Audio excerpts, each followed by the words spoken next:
Hey everybody, and welcome back to another episode of Bayt.com's Career Talk. I'm Hatem HANNOUN. Remember those days when your parents would work in the same company for 10, 15 years, sometimes even their entire career life? Well, those days are over.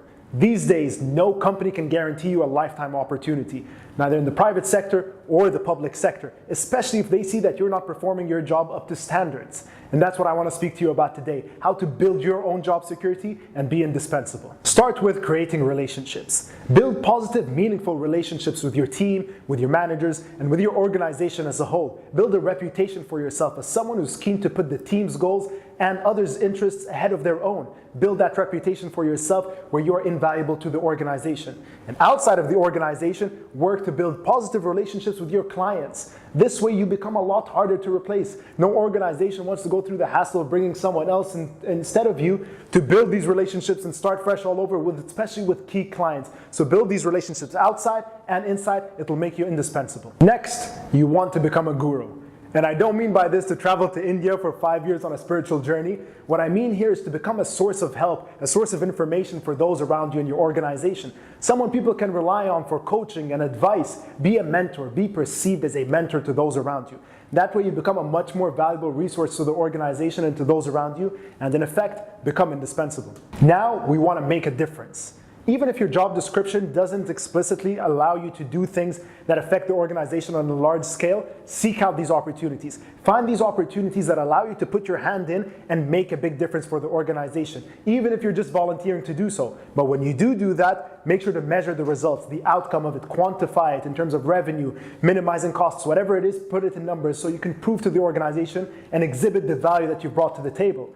And this is where your creativity comes in as well. Finding solutions and answers to situations or challenges that your organization is facing that no one else has come up with.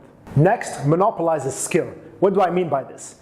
Find opportunities in your organization, gaps in your organizations where certain skill sets are required. Skills that you might already possess at an expert level or even at a beginner level, or you might just have a passion or interest for it. Identify these opportunities and these gaps where you can bring added value and hone in your skills. Develop your skills further. Maybe take online courses, get certifications for these skills, and then use the skills that you've built to help the organization. For example, your company might be looking to move into a heavy social media direction with video content, and there's no one around that knows how to shoot, produce, and edit videos. Yet you have a passion for this and some basic understanding, and you recognize this opportunity. It's up to you now to go and build these skills and come back and deliver them to the organization, giving them even more value. Because what are their choices at this point? Either to hire someone new and incur costs, or you can save them these costs and bring in added value with your additional skill sets, which makes you more valuable to the organization and definitely more indispensable.